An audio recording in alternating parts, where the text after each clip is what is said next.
Goosebumps is rated GB7 because it may be too spooky for Goosebumps fans under 7. Alright, folks, after a while, I did a few days of thinking and understanding. Goosebumps fans, hey, how you doing? So here is the follow-up to the video game review. So this is going to be a sum up plus extra stuff I couldn't see because the first person I watched kind of speed run it. Yeah, and it took him an hour. And I watched the person that did it for 3 hours, and yes, the guy screwed the hell up, but at least he did also looked around the area. So one thing I need to say is that the person who did it for 1 hour kind of cut one of the freaking sound bites we needed to hear. Which the good news is that Margaret Brewer, who was in the game, gets what Squidjib calls a good ending. Thank goodness. Now, here's the messed up part. It's like, yes, it's spoilers, but if you played Night of Scares, it's not really a spoiler. Apparently, we still have the point of where we don't get a happy ending for R.L. Stine. He is still trapped in the typewriter, and who gives a if he actually gets out of the typewriter? And I'm like, if you entered with a cartoonish or animation opening, you should end with one showing R.L. Stine is free. Just saying. It's kind of funny that many of the deaths actually get you lots of them, but there's like a few small ones that don't even have an achievement, which I'm like, huh, well, that sucks. That's gotta suck very, very horribly being like, I gotta die by every single thing. And it's like, yeah, but not every single thing will actually help you. Not every single thing is actually achievement worthy. That sucks. That really sucks. Let's see anything else. Of course, again, when it came to Brewer, it has some good ditties. I enjoyed it. The first level doesn't really have that much because it technically was wash and repeat of the first game of Night of Scares. It's basically wash and repeat, which didn't have anything extra. But the second one and third one, they did go all out, which I'm like, okay, cool. I wish you did that for the first one. Just saying. It's like, yeah, the first one they did a little bit, but it wasn't noticeable like the other two. Just saying.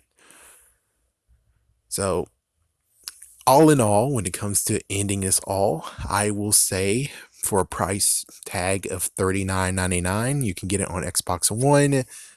Depending on when I'm posting this, apparently they had to push it back some, so after June 19th, you're able to get it for Steam. I don't know what's going on with the Wii. I'm not Wii, sorry, of course, that's way old. I don't know what's going on with the Switch version and PlayStation 4 version. I do not know for sure. Maybe it's coming out with Steam. I'm not sure. But Xbox gets to have a nice little wink saying, hey, we got it first. So, besides that, is it worth the price tag? Well, for those who actually didn't watch the first one, there's only 3 levels in all. Just 3 levels. Now, if there's DLC involved and DLC is freaking free, then I'm like, well, it depends on if it's 3 more levels or 5 more levels, maybe even 6 if we're lucky, which I doubt it, but let's just say by optimistic, if they actually have DLC, then holy frick, man, I think it's worth the price tag as soon as the DLC comes out. So basically, the complete edition or the scary edition or whatever they're going to call it, that's worth the $39.99. Unless they're going to raise the price on it, which I doubt it. But that's worth the $39.99.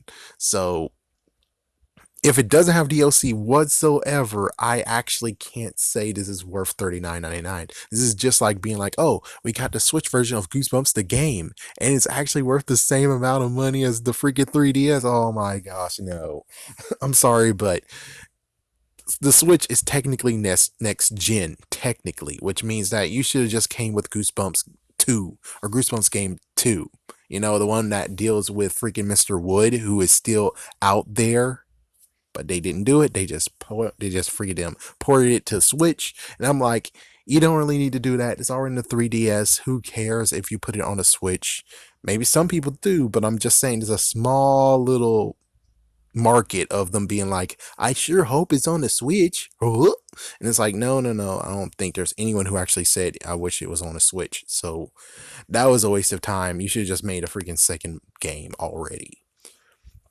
Now, this one actually, for those who don't know, this one is. Sorry, I had to click that. This one technically is just nothing but a console port of Night of Scares, but it looks better, a lot better, a lot upgraded. They upgraded everything. There's things that they added to it, and well, if you haven't heard the first one, look at the first review. This one's just making sure if I missed anything, which sadly is no. Only thing I missed was just the fact that Margaret gets a good ending. No one as of yet, because I'm not actually playing it, no one as of yet actually went back into the game and pressed continue. So I don't know what happens when you press continue. Will it start you all over again? I'm not sure. Is there something afterwards? I'm not sure. No one is actually doing the right thing and saying, well, after the game is done, here's what happens. And no one's actually showing the credits at the point of I'm watching this and reviewing this. So there's just some people who are actually is kind of like, what the frick? Now, someone would be like, hey, will you ever play this game? I'm like, not really. I mean, the good news is that the scares are not that intimidating. Only like at least 3 are intimidating. If they actually add more polish to those, they would actually be worthwhile. They'll be actually creative and awesome. But the game over screen is pretty bland. So buy or don't buy, I would say wait. Technically, I would wait. Is either A, wait until it's a lower price because there's no DLC and get it for 20 bucks, maybe 15, or B, they have DLC on it and the DLC is 3 of them and well, hopefully it's free. If it's not free, then that's some crap. Now, if it is free, then yeah, I think it's actually worth getting 40 bucks on it because it is kind of good. But depending on how it is, like for instance, you're like, I'm paying 40 bucks for 1 hour to 3 hours of playtime. That's it. If that's good enough for you, then okay. I mean, if you never played Night of Scares, I think you'll be fine.